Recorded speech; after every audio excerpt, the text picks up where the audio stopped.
79માં સ્વાતંત્ર્ય દિનની પૂર્વ સંધ્યાએ ગાંધીધામ શહેરમાં દેશભક્તિસભર માહોલમાં ભવ્ય તિરંગા યાત્રાનું આયોજન કરવામાં આવ્યું હતું.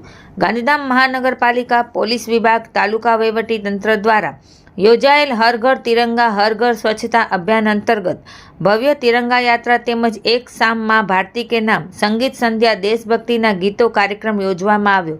જે કાર્યક્રમમાં ગાંધીધામ વિધાનસભા ધારાસભ્ય માલતીબેન મહેશ્વરી, પૂર્વ કચ્છ પોલીસ અધિક્ષક સાગર બાગમાર, મહાનગરપાલિકાના commissioner Mehul Desai, BSF commandant, મહાનગરપાલિકાના ડેપ્યુટી કમિશનર સંજયકુમાર રામાનુજ, નગરપાલિકાના પૂર્વ હોદ્દેદારો, ચેરમેનો, સદસ્યો, BSF, પોલીસ, હોમગાર્ડના જવાનો, NCC કેડેટ, શાળાના વિદ્યાર્થીઓ, શિક્ષકગણ, શહેરની જુદી જુદી સંસ્થાઓના હોદ્દેદારો, શહેરીજનો બોડી સંખ્યામાં ઉપસ્થિત રહી આ કાર્યક્રમને સફળ બનાવી ભવ્યથી ભવ્ય ઉજવણી કરી હતી. આજે ગાંધીધામ મધ્યે આવતીકાલે જ્યારે આપણે ભારત દેશની આઝાદીના 79માં સ્વાતંત્ર્ય દિવસની ઉજવણી કરવા જઈ રહ્યા છે, ગાંધીધામ મ્યુનિસિપલ કોર્પોરેશન દ્વારા, પોલીસ ડિપાર્ટમેન્ટ દ્વારા સાથે મળી અને ખૂબ જ ભવ્યાતિ ભવ્ય તિરંગા યાત્રાનું આયોજન કરવામાં આવ્યું. તિરંગા યાત્રામાં અનેક લોકો, દેશપ્રેમીઓ જોડાયા, વિદ્યાર્થીઓ જોડાયા, પોલીસકર્મીઓ જોડાયા, BSF આર્મીના જવાનો જોડાયા, સર્વે નગરજનો જોડાયા. હું ખરેખર હૃદયપૂર્વક સર્વેનો ખૂબ ખૂબ આભાર વ્યક્ત કરું છું.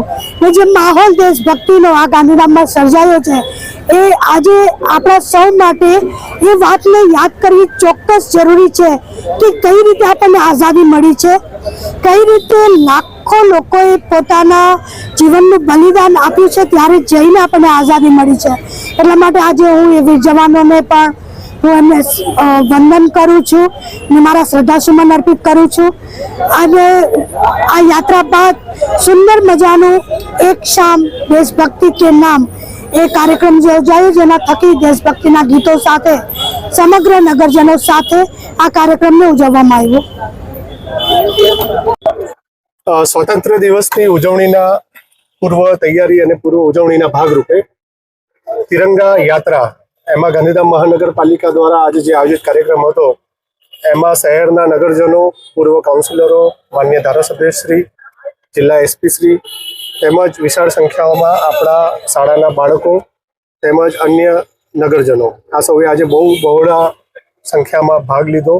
અને જે તિરંગા યાત્રાની જે આપણી ટેગલાઇન છે કે હર ઘર તિરંગા હર ઘર સ્વચ્છતા, એ ઝુંબેશમાં પણ નાગરિકોએ અત્યાર સુધી સપોર્ટ કર્યો છે. એવી રીતે ભવિષ્યમાં પણ નગરપાલિકા, મહાનગરપાલિકાના જે પણ આગળના આયોજન અને આગળના ઇનિશિયેટિવ્સ હશે એમાં ભાગ લેશે અને આવી જ રીતે સફળ બનાવશે એવી હું લાગણી વ્યક્ત કરું છું. એ સાથે જ ગાંધીધામની તમામ નગરજનોને હું આવતીકાલે 15 ઓગસ્ટે જે આપણે સ્વતંત્ર દિવસની ઉજવણી આદિપુર ખાતે કરવાના છીએ તે સાથે સૌને અભિનંદન તેમજ શુભેચ્છા પાઠવું છું.